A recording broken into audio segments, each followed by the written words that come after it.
Sababu ya kijana kutokuoa ama kutokuolewa, shida sio yeye, shida ni tamaa.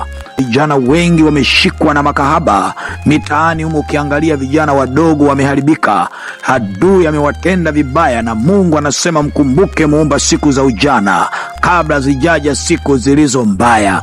Na ubaya zaidi, shetani sasa amehamia kwa vijana kuharibu, kuhakikisha Mungu anakosa watumishi. Shetani anatafuta vijana. Kumbuka kitu kimoja, Farao wakati amekutana na Musa akamuuliza, ni akina nani utakao kwenda nao Musa?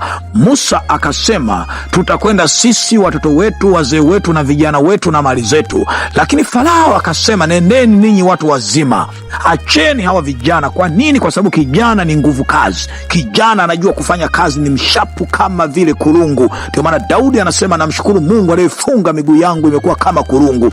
Ulishawahi jiuliza kwa nini serikali ikitokea kijana ametaka kujiua akakamatwa katika mazingira yale, huwa ikimchukua inampeleka hukumuni moja kwa moja ni miaka 30 jela?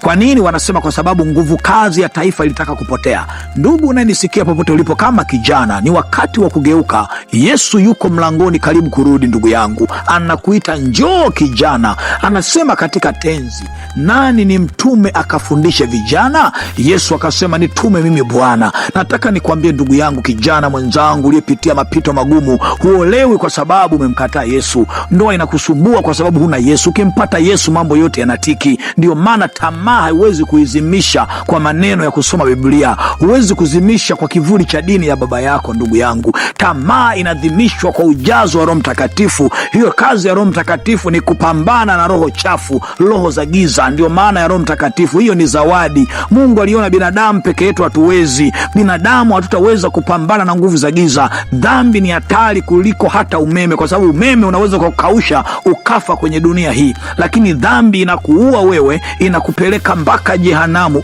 Haleluya! Mungu atusaidie sana vijana. Mungu akubariki kijana. Geuka mara moja. Yesu anakuita njoo, njoo tushirikiane, tufanye kazi ya Mungu, tusifanye kazi na shetani. Shetani ni mbaya, shetani ni muuaji, shetani ameua watoto wetu, shetani amesababisha ndugu zetu wamekuwa masikini, mizimu imewakamata ndugu zetu, shetani anaua watoto, shetani anatafuta watoto. Farao anawinda watoto wetu, anasema tuue watoto wote wenye miaka miwili. Kwa sababu ya nini? Anamtafuta kijana Yesu Kristo. Musa alipozaliwa wakasema tuue watoto wote, wanatafutwa Musa. Kwa sababu ya nini? Wamebeba makusudi ya Mungu. Ndugu yangu, simama hapo ulipo kama kijana wa kweli. Simama hapo ulipo, tafuta neema, msaada wa Mungu. Bila Yesu hutoboi kijana. Utatafuta pesa, makahaba watakuchukua. Utatafuta pesa, mapepo yatakula hela zako. Shida, shetani hataki kijana umiliki pesa, kwa sababu anajua kijana ukimiliki pesa, injili mtaani itakwenda. Kijana ukimiliki pesa, mambo kibao yatatiki. Ndio maana kijana unawindwa, kijana unatafutwa kila kona.